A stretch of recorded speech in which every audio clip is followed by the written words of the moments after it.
అరే మామా, మనకుండే 6 సబ్జెక్టుల గురించి 6 రకాలుగా చెప్తా వినరా. సరేరా మామా.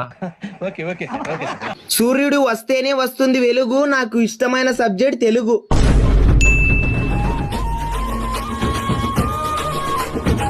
రాత్రిపూట కనిపిస్తాయి చుక్కలు, ఈ జన్మలో పాస్ గాను నేను లెక్కలు. పిగ్గిని తెలుగులో అంటారు పంది, నాకు అర్థం కాని సబ్జెక్టే హిందీ. వర్షంని హిందీలో అంటారు బారిషు, గ్రామర్ రాసినా పాస్ అవుతాం ఇంగ్లీష్. పొద్దున తిన్న దోశలు, కళ్ళు మూసుకొని రాసినా పాస్ అవుతాం సోషలు.